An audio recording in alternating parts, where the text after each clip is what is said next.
तर नमस्कार मित्रांनो, स्वागत आहे तुमचं आपल्या नवीन एका मिनी ब्लॉगमध्ये. तर पहाटेच 5 वाजता उठलो तर बाहेर अंधार होता. मग तोंड धुतला आणि बॅग भरून रेडी झालो आणि निघालो रनिंगसाठी. पहाटेच डोकेश भाईंची काय मीटिंग चालू होती काय माहिती. सगळ्या रस्त्यात अंधार होता आणि आजूबाजूला देखील कोणी नव्हतं. मग जय बजरंगबली बोलून मी रनिंग केली स्टार्ट. नंतर थोडा वेळ दमल्यानंतर मी जरा बेंचवर बसून आराम केला आणि मग आपल्या अंगात किडे काय कमी आहेत का ते दाखवण्यासाठी मी पुशअप्स मारले आणि निघालो जिमसाठी. आज होता आपला back bicep day. Yeah, buddy. Lightweight. Yeah, buddy. Lightweight. हा शेवटचा सेट जातच नव्हता. मग घे जाईल कसं जसं मोटिवेशन देऊन मी तो सेट कंप्लीट करून निघालो घरी पोहोचून आंघोळ करून रेडी झालो आणि मग युवराजला जायचं होतं स्टेशनरी शॉपमध्ये. मग त्यासोबत मी पण गेलो. तर घरी येताना आपल्याला दिसली एक सुंदरी.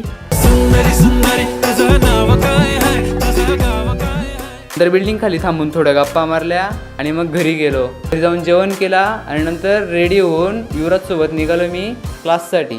क्लासमध्ये गेलो नाही तर आधी त्यांची काहीतरी भांडणं चालू होती. नंतर ब्रेक झाला. ब्रेकमध्ये आपलं काही कामच नसत म्हणून मी एक स्केच ट्राय केला.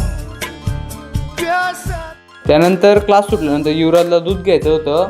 मग दूध घेतलं आणि मग आम्ही निघालो घरी येऊन फ्रेश झालो आणि मग नंतर आठवला की आपली सेमिस्टर एक्झाम जवळ येत आहे. मग सेमिस्टरमध्ये चांगलं मार्क पडण्याची आपल्याला धमकी भेटली आहे. त्यामुळे मी लगेच बसलो अभ्यासाला.